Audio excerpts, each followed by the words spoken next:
Judiciary has also played a supportive and proactive role. তো বন্ধুরা, আশা করি আপনারা সকলেই জানেন এসএসসি 26,000 চাকরি বাতিল হয়েছে সুপ্রিম কোর্টের রায়ে। তারপর কিন্তু রাজ্য সরকার কিছুদিন পর এফআইএল করেছিলেন। এফআইএলে কিন্তু বর্তমানে এখন আপাতত শিক্ষকরা চাকরি করছেন 31শে ডিসেম্বর অবধি। তো এখানে কিন্তু গ্রুপ সি গ্রুপ ডি কর্মীরা কিন্তু কোনো রকম বেনিফিটস পায়নি। কারণ একটাই, যে গ্রুপ সি গ্রুপ ডি কর্মী অ্যাকচুয়ালি নন টিচিং স্টাফে প্রচুর দুর্নীতি হয়েছে, তার জন্য কিন্তু কোনো রকম বেনিফিটস দেওয়া হয়নি। তো তারপরে কিন্তু রাজ্য সরকার রিপিটিশন দায়ের করেছেন এবং এখানে কিন্তু ইন্ডিভিজুয়ালি অনেক চাকরিয়ারা কিন্তু রিপিটিশন দায়ের করেছেন। বর্তমানে 170+ কিন্তু রিপিটিশন জমা পড়েছে সুপ্রিম কোর্ট রেজিস্ট্রি অফিসে। তো গত 5/8/25 তারিখে কিন্তু চেম্বার হিয়ারিংয়ের জন্য উঠে রিপিটিশন। তো তারপর কি হয়, কোনো কিছু কিন্তু গুরুত্বপূর্ণ আপডেট এখনও পর্যন্ত পাওয়া যায়নি। তো চাকরিয়ারা বলছেন ওনাদের লয়ারদের সঙ্গে আলোচনা করে যে সোমবার মঙ্গলবার নাগাদ নাকি একটা গুরুত্বপূর্ণ আপডেট পাওয়া যেতে পারে। তো বন্ধুরা, সত্যি কি একটা গুরুত্বপূর্ণ আপডেট পাওয়া যেতে পারে? এসএসসি 26-এর চাকরি বাতিল যে হয়েছে, পুরো প্যানেলটাই বাতিল করেছেন সুপ্রিম কোর্ট। তো প্রাক্তন সিজিআই স্যার ছিলেন, আশা করি জানেন, সঞ্জীব খান্না স্যার। তো উনি ছিলেন এবং বিচারপতি সঞ্জয় কুমার স্যার। তো দুজন বিচারপতির বেঞ্চ কিন্তু এসএসসি 26-এর চাকরি পুরো প্যানেলটাই বাতিল করেছেন।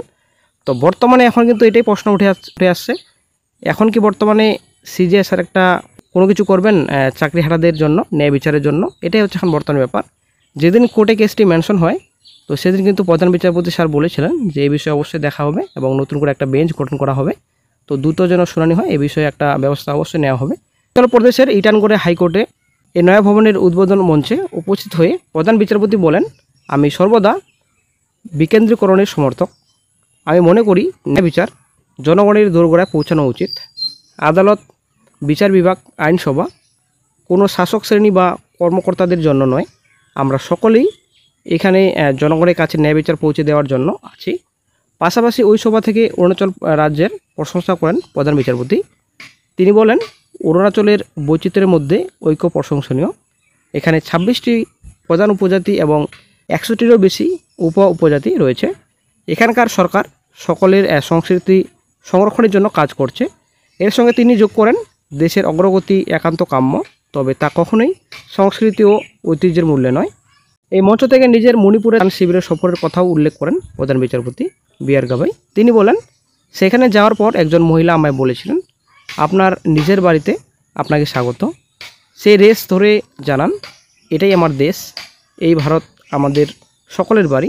আম্বেদকরের মন্তব্য তুলে ধরে প্রধান বিচারপতি জানান, প্রত্যেক ধর্মের নিজস্ব ধর্মগ্রন্থ আছে, কিন্তু প্রতিটি ভারতীয়ের জন্য সংবিধানই সর্বশ্রেষ্ঠ ধর্মগ্রন্থ। আমাদের প্রথম আনুগত্য হওয়া উচিত সংবিধানের প্রতি। পাশাপাশি তার মত, অর্থনৈতিক ও সামাজিক সমতা ছাড়া কেবল রাজনৈতিক সমতা অসম্পূর্ণ। প্রধান বিচারপতি পাশাপাশি সেখানে উপস্থিত হয়েছিলেন কেন্দ্রীয় সংসদীয় বিষয়ক ও সংখ্যালঘু বিষয়ক মন্ত্রী কিরেন রিজিজু। তিনি বলেন, বিচার কাঠামো, বিশেষ করে নিম্ন আদালতে বিচার বিভাগকে আরও শক্তিশালী করা উচিত, যাতে ন্যায় বিচার সহজলভ্য, দ্রুত এবং জনবান্ধব হয়। বিচারক এবং মামলাকারীদের জন্য ভালো সুযোগ সুবিধা প্রয়োজন। তার কথায়, আমাদের উচিত সাধারণ মানুষের জন্য ন্যায় বিচার পাওয়ার রাস্তা আরও সহজ করা এবং মানুষ এবং ন্যায় বিচারের মধ্যে কমানো। আদালতের বাইরেও ন্যায় বিচারের প্রদান করা উচিত। শুধু শাসক ও ক্ষমতাবানদের মধ্যে সীমাবদ্ধ হয়ে থাকা নয়, ন্যায় পৌঁছানো উচিত জনতার দরবারে। রবিবার গুয়াহাটি হাইকোর্টের ইটানগড় বেঞ্চের নয়া ভবন উদ্বোধন অনুষ্ঠানে এমনটাই জানালেন প্রধান বিচারপতি বি.আর. গাভাই স্যার।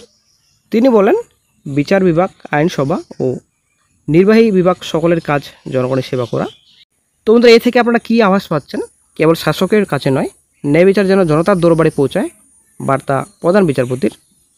অর্থনৈতিক ও সামাজিক সমতা ছাড়া কেবল রাজনৈতিক সমতা অসম্পূর্ণ, মত প্রধান বিচারপতির। তো বন্ধু, একটা আভাস কিন্তু পাওয়া যাচ্ছে, ন্যায় বিচার যেন জনতার দরবারে পৌঁছায়, এই বার্তাটি কিন্তু দিয়েছেন প্রধান বিচারপতি বি.আর. গাভাই স্যার। এই যে বন্ধুরা একটা আভাস পাওয়া যাচ্ছে ন্যায় বিচারের, তো প্রধান বিচারপতি কি এই যে রিপিটিশন, যদিও রিপিটিশনের জন্য একটা নতুন করে বেঞ্চ গঠন করা হয়েছে, সেই বেঞ্চ দেখবেন নাকি প্রধান বিচারপতি নিজে স্বয়ং দেখবেন? এটাই হচ্ছে ব্যাপার। যেহেতু ন্যায় বিচার সবারই দরকার, ন্যায় বিচার ছাড়া কিন্তু কোনো কিছুই হয় না। ন্যায় বিচার দরকার। ন্যায় বিচার যদি না পাওয়া যায়, তাহলে কোর্ট কিসের জন্য? কোর্টের দরবারে কেন যায় জনতা? এই যে 26,000 প্যানেল রয়েছে, 26,000 প্যানেলে কিন্তু প্রচুর সংখ্যক যোগ্য প্রার্থীও রয়েছেন। এটা কিন্তু সবাইকে মানতে হবে। যোগ্য প্রার্থীও রয়েছেন, এখানে অযোগ্য প্রার্থীও রয়েছেন। এটা কিন্তু বাছাই করা সম্ভব হয়নি, তার জন্য কিন্তু কোর্ট সম্পূর্ণ প্যানেলটাই বাতিল করেছেন। এটা হচ্ছে সবথেকে ব্যাড চাকরি প্রার্থীদের জন্য। তো কী হবে ফিউচার চাকরি হারাদের, এটাই হচ্ছে এখন মেন পয়েন্ট। ভবিষ্যৎ চাকরি হারা তো এমনিতেই শেষ, এটা আমরা সকলেই জানি। তো এখন কিন্তু রিভিউ পিটিশনের দিকে সবার নজর, বিশেষ করে চাকরি হারাদের। কী হবে চাকরি হারাদের ভবিষ্যৎ?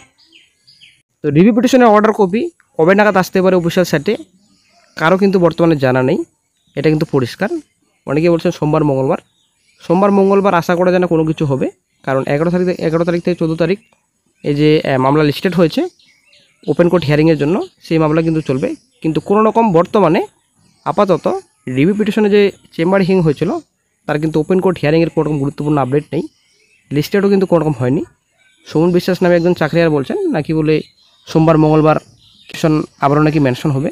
সে যাই হোক কী বলছে জানি না, তবে বর্তমানে আপাতত কোনো কিছু খবর নেই। অর্ডার কবে নাগাদ আসতে পারে, তবে দেখা যাক কী গুরুত্বপূর্ণ আপডেট ফিউচারে পাওয়া যায়।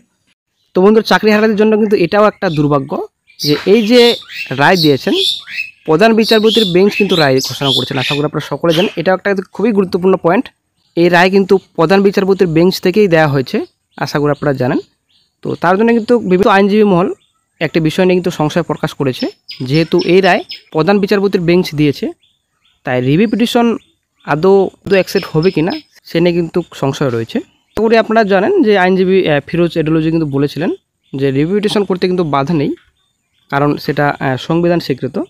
কিন্তু ব্যাপারটা হচ্ছে প্রধান বিচারপতির বেঞ্চ রায় ঘোষণা করেছেন, তো কতটা রিভিউ পিটিশনের পজিটিভ রিপ্লাই আসবে সেটা কিন্তু সংশয় রয়েছে বর্তমানে আপাতত।